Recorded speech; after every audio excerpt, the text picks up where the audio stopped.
Sarah. No one remembers the first night it happened.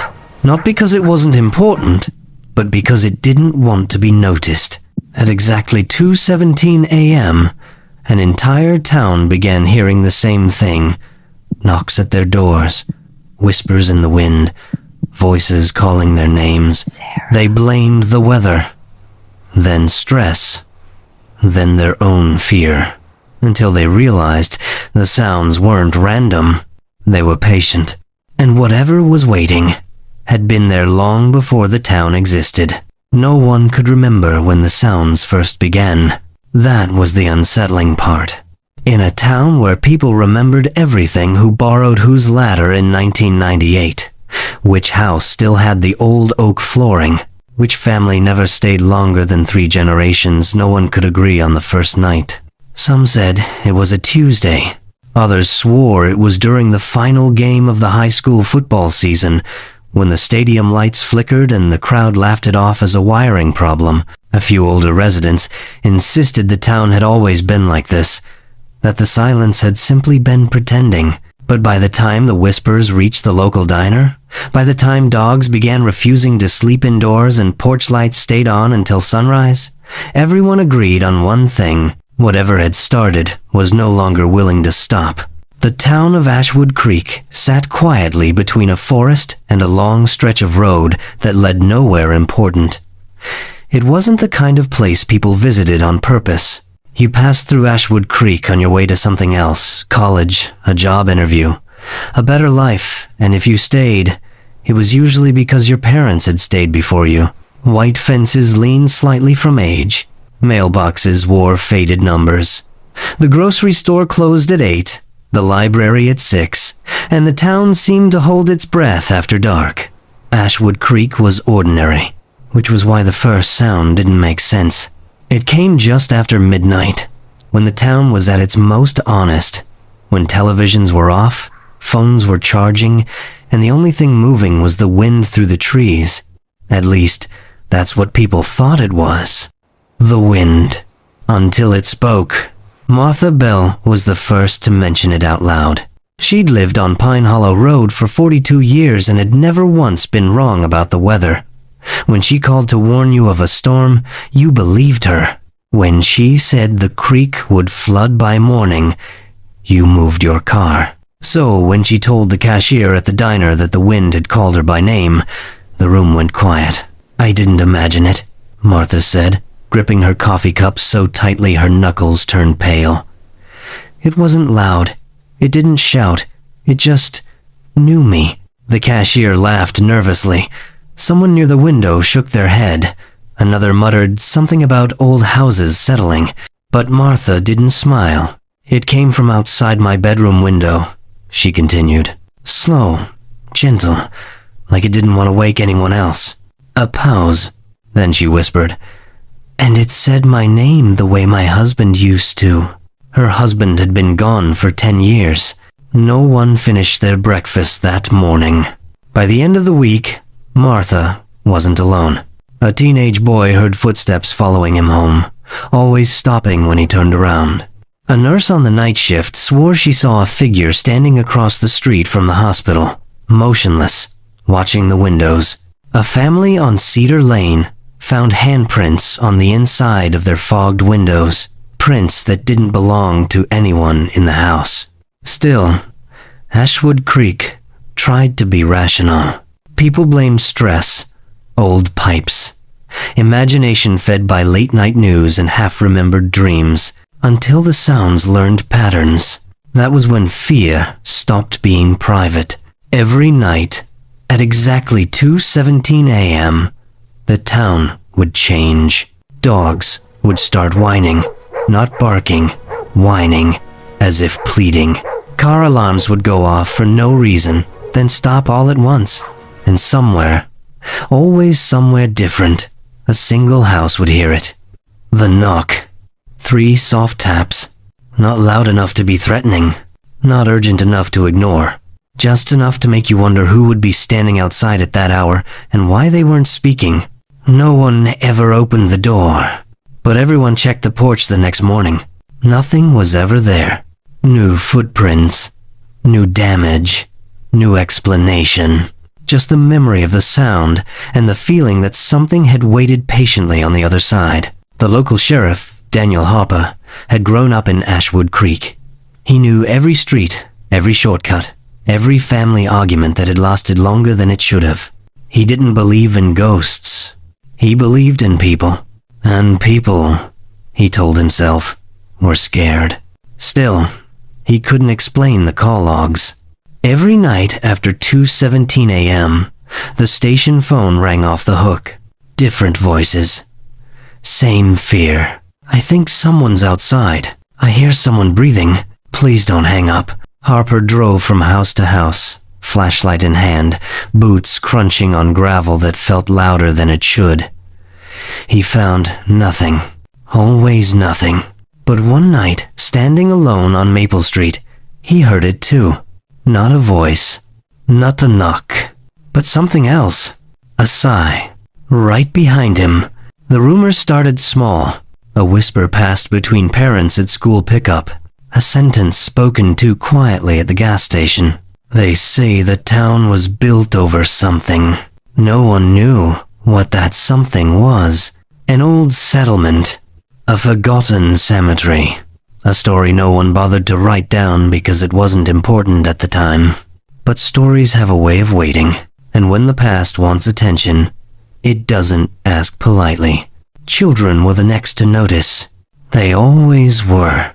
A second-grade teacher reported students refusing to nap because someone stands in the corner when the lights are off. A little girl drew the same picture over and over again. A house, a tree, and a shape without a face. When asked what it was, she said, "It listens." Parents stopped letting kids play outside after sunset. Curtains stayed drawn. Church attendance doubled. And still, every night at 2:17, the town held its breath. Then came the night the power went out. Not just one street, all of Ashwood Creek. The stars looked sharper without the lights, the darkness deeper. People stepped onto their porches at the same time, drawn by a shared unease. For the first time, they weren't alone in their fear. They could see it reflected in every face. And then, as if the town itself had been waiting for silence, the sound rose, not from one house, from all of them. A low murmur, like many voices speaking at once, too soft to understand, too close to ignore. People covered their ears. Some cried, some prayed, and some stood frozen, realizing something terrible. Whatever was visiting Ashwood Creek didn't belong to a single place anymore. It belonged to all of them. By morning, the power returned. Life tried to resume, but the town had crossed a line. No one asked if something was happening anymore. They asked what wanted their attention, and why now. Because in Ashwood Creek, mysteries didn't arrive without reason, and whatever had begun knocking, whispering, and watching, had only just realized it was finally being heard.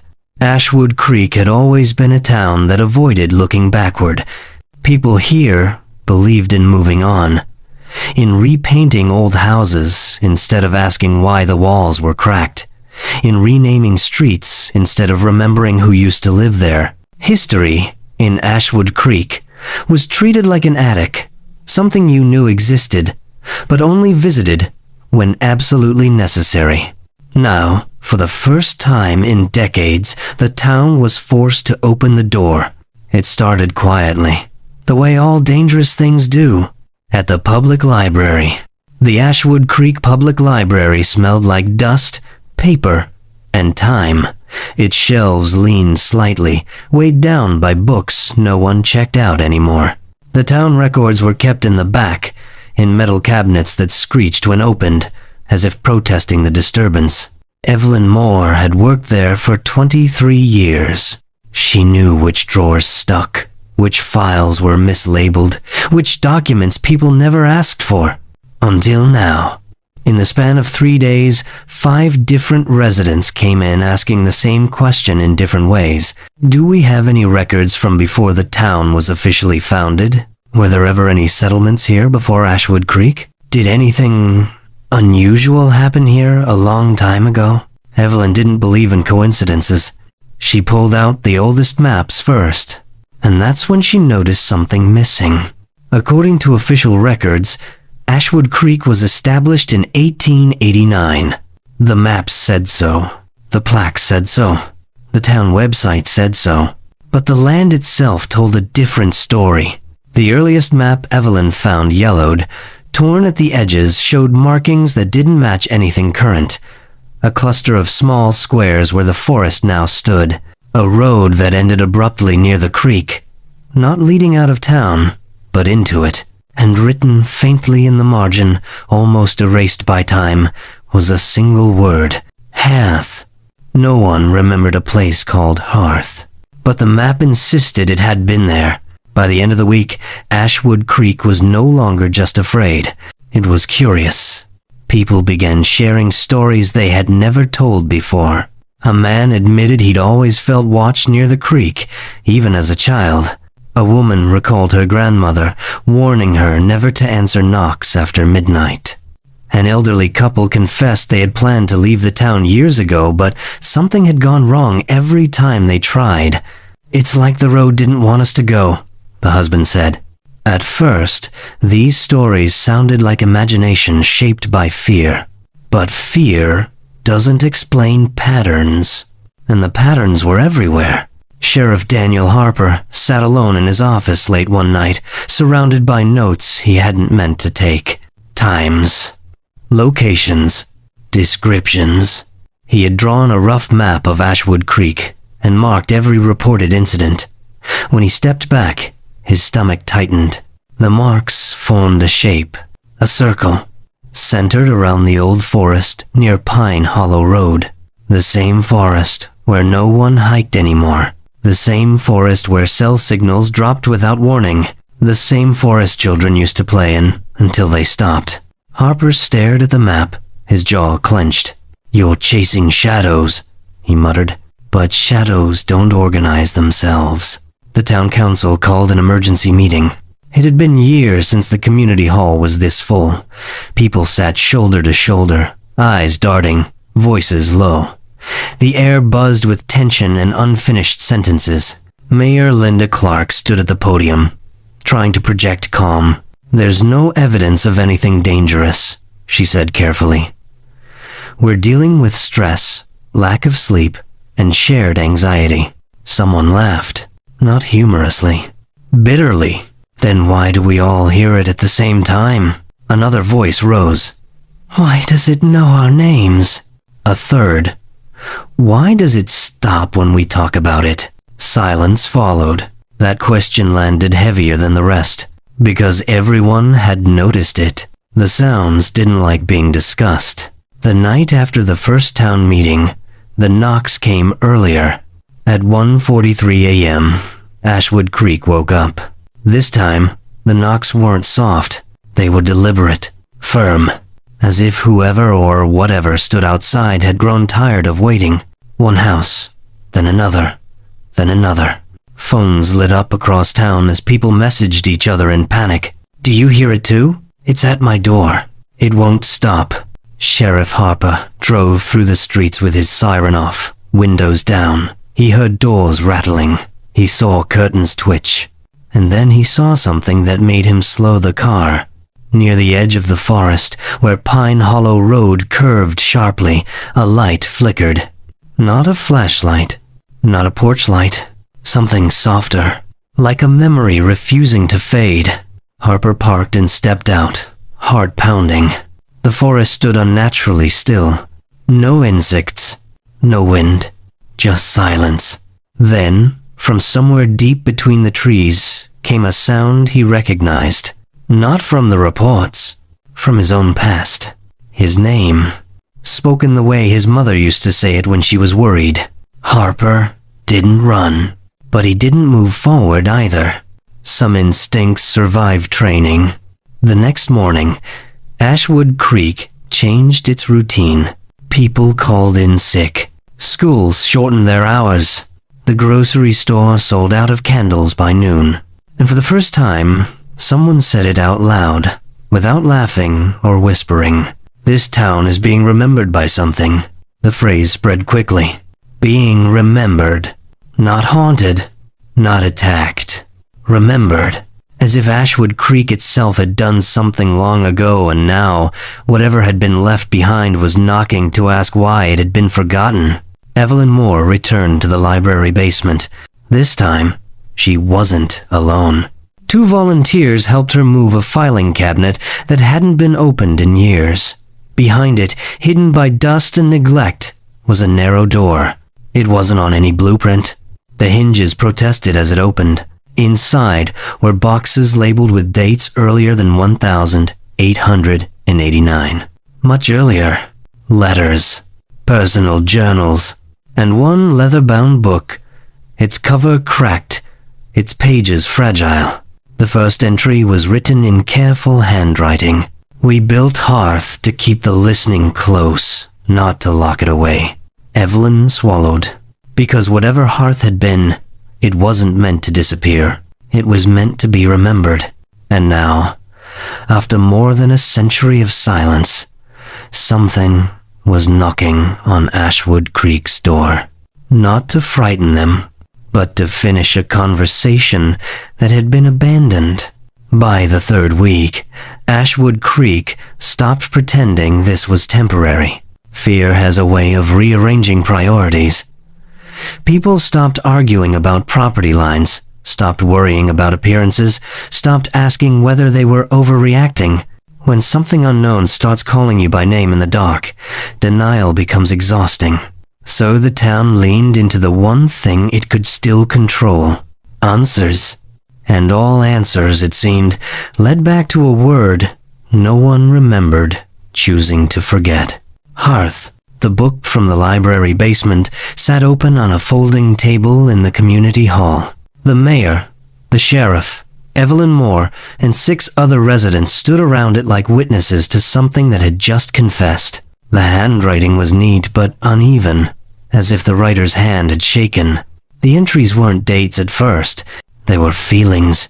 The listening does not judge, it only remembers. We thought silence would keep us safe. A place built for comfort can become a place of waiting. No one spoke for several minutes. Finally, Mayor Clark cleared her throat. "What does that even mean?" Evelyn didn't look up from the page. "It means they knew something was here before Ashwood Creek, and instead of leaving, they tried to live beside it." Sheriff Harper felt a chill settle behind his eyes. "Live beside what?" he asked. Evelyn turned the page. Hearth wasn't a town. It was a gathering place. Long before roads or street names, before official boundaries or fences, people had come to this land because it felt receptive. The journal described it as a place where grief felt lighter, where memories lingered longer, where voices carried even when no one spoke. The early settlers believed the land listened, not in a human way. In a remembering way. They built Hearth as a shared space, a circle of homes around a central fire. They told stories there. They spoke names aloud so they wouldn't fade. They believed the land helped them hold on to what mattered. At first, it worked. People slept better. They felt less alone. They believed they were being watched over, until they realized something else was watching too. The journal entries changed tone halfway through. Sentences became shorter, ink darker, handwriting more rushed. It remembers everything we give it. The listening does not forget pain. We asked it to hold our grief. It did. It kept it. The settlers had brought loss with them. Deaths, regrets, unspoken anger. They spoke these things aloud at Hearth, believing release would bring peace. But nothing ever left. The land remembered it all, and the weight of those memories began to press back. That night, Ashwood Creek felt restless. People dreamed of places they had never been. Children woke up crying, saying they heard singing without words. Several residents reported the same sensation, standing in a warm room surrounded by voices they almost recognized. as if they had been invited somewhere familiar, but arrived too late. Sheriff Harper stood on his porch, staring toward the forest. He didn't hear anything. And somehow, that was worse.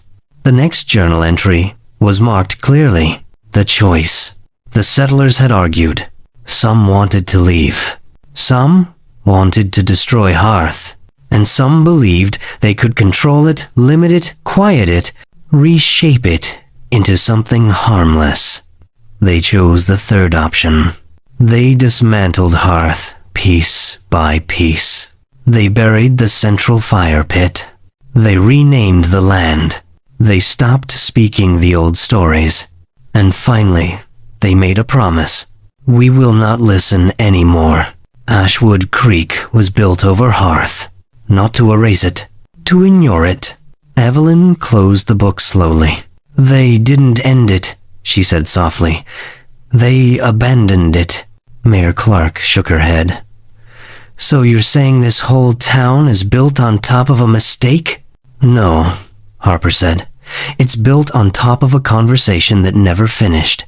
The room fell silent, because everyone understood what that meant. Something had been waiting.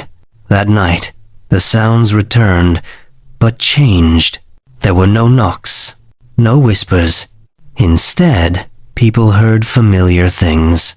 A lullaby their mother used to hum. The creak of a childhood staircase. The sound of someone sitting down beside them on the couch without touching them. The fear wasn't sharp anymore. It was heavy, personal, and that frightened people far more.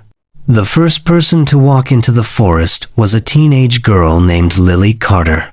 She left a note on her kitchen table. I think it wants us to remember together.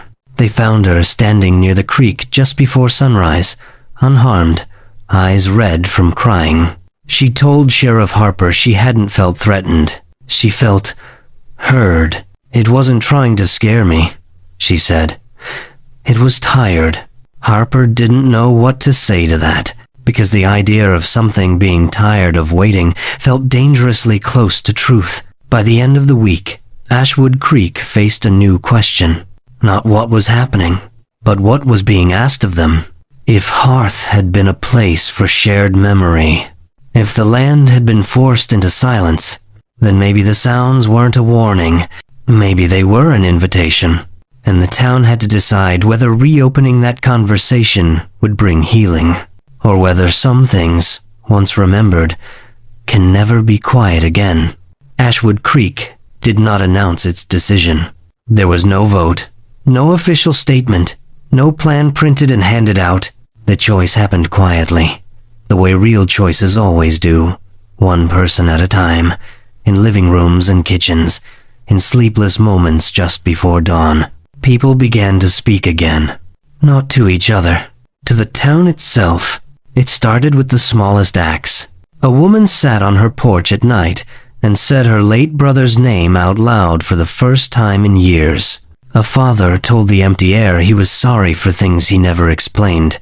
A group of teenagers gathered near the creek and shared stories about friends who had moved away, or worse, disappeared from their lives without goodbye.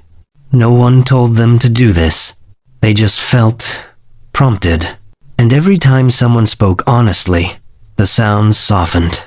The whispers became less frequent. The knocks stopped altogether. For a moment, just a moment, it felt like it was working.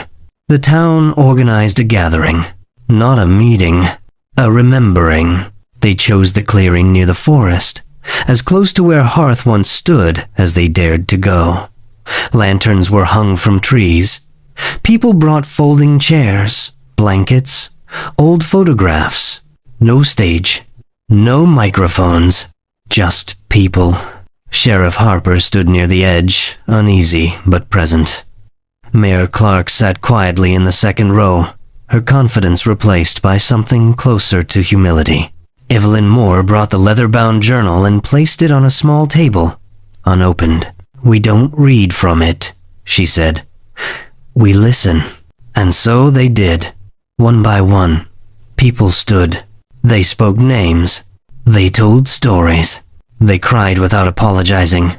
And as the night deepened, something changed in the air. The forest seemed closer, the creek quieter. The space between people felt thinner, as if memory itself had taken a seat among them. Then someone asked the question no one had prepared for. How long has it been waiting? The lanterns flickered, and for the first time, the town received an answer. It wasn't a voice. It wasn't words. It was a feeling that passed through the clearing like a slow wave. Loneliness. Not the sharp kind. The patient kind. The kind that waits because it believes someone will eventually return. Several people gasped. Others closed their eyes. Sheriff Harper felt his chest tighten as memories surfaced, moments he thought he'd forgotten, things he'd buried to keep moving forward. The land wasn't demanding fear. It was asking for acknowledgement, but acknowledgement has consequences. That night, dreams returned stronger than before. People dreamed of Hearth as it once was, a circle of firelight, faces they almost recognized, voices overlapping in warmth and sorrow. But now, the dreams didn't end gently. They ended with the fire dimming, with people turning away, with the same question repeating, "Why did you stop?" By morning, Ashwood Creek was divided. Some felt lighter, some felt exposed. A few felt angry. "We're reopening wounds," one resident said. "Some things were buried for a reason, but they weren't gone," another argued. They were waiting. Tension returned, not from the mystery, but from each other. And that was when the sounds changed again. At 2:17 a.m., the town didn't hear knocks. They heard movement. Inside their homes. Not threatening. Not aggressive. Just present. A chair creaking. A door closing gently. The unmistakable sense of not being alone anymore. Panic spread. People called the sheriff again, voices trembling. "This wasn't the deal," someone said. "We talked. We listened." "Why is it closer?" Evelyn answered quietly. "Because listening invites response."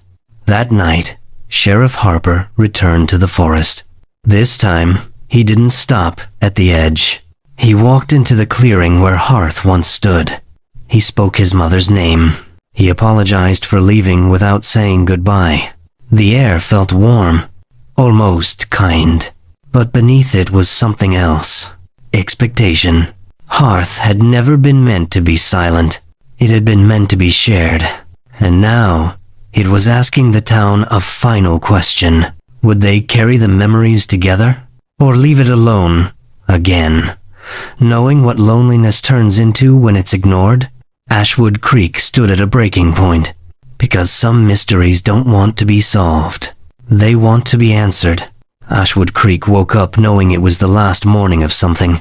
No one announced it. No alarm sounded. But the air felt different, lighter in places, heavier in others.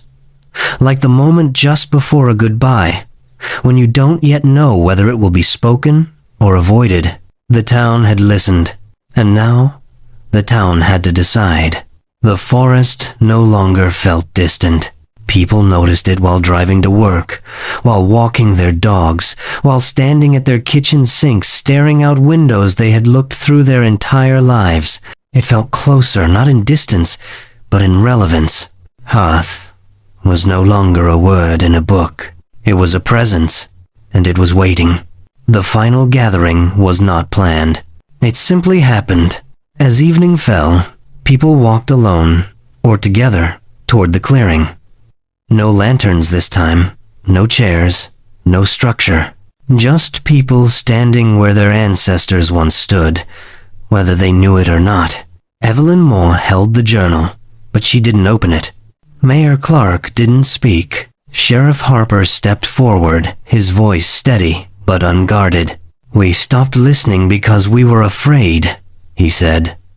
"Not of what was here, but of what it would ask us to remember." No one argued, because everyone felt the truth of it. Harper continued. "This place was built to hold memory, not just the good, all of it. and when it became too heavy, we walked away and called it progress. The forest was silent, not empty, attentive. "We can't undo what was done," he said, "but we can decide what we do now." That was the moment. The moment the town understood the cost. Listening had brought closeness. Closeness brought responsibility. If Hearth remained open, it would continue to remember everything shared with it, every grief, every regret, every unspoken truth. It would be a mirror, not a monster. But mirrors require honesty, and honesty is exhausting. Some people stepped back, others stepped forward. No one judged, because both choices were human. A woman spoke up. "My father died thinking no one understood him. If this place can hold that, even for a moment, I'm willing to stay." A man shook his head. "I can't relive everything I've buried just to move forward." Both were right. That was the problem. The land responded, not with sound, not with movement, but with a feeling that passed through the crowd like a shared breath. Understanding, not approval, not rejection, just understanding. Hearth did not demand devotion. It offered presence, and presence, they realized, was the hardest thing to maintain. As midnight approached, people made their choices. Some stayed until dawn, speaking names, sharing stories, allowing the past to sit beside them without running from it. Others left quietly, choosing distance, choosing silence, not out of denial, but self-preservation. And the land accepted both. The knocks never returned. The whispers faded, but something else remained. Ashwood Creek did not go back to normal, and it never would, but it became honest. People spoke more, listened longer. They no longer ignored the weight of memory or each other, and the forest once feared became something else entirely. A reminder. Years later, visitors would pass through Ashwood Creek and say it felt different, warmer, heavier, alive in a way they couldn't explain. The town never corrected them, because some truths don't need explanation. They only need acknowledgement. And still, late at night, when the wind moves just right through the trees, a question seems to linger, not spoken, not heard, but felt by anyone willing to notice. Is it better to bury what hurts so we can live in peace? Or to remember it together, knowing memory may be the very thing that keeps us human? The town never heard the knocks again, but that didn't mean the silence was empty. Some memories were carried together, others were left behind. And maybe that's the real mystery. Is it better to forget what hurts so we can live in peace, or to remember it together, even when memory refuses to be quiet? If this story made you think, subscribe. If it made you feel something, share it. And if you've ever heard something in the quiet of the night, you're not alone. Stay safe.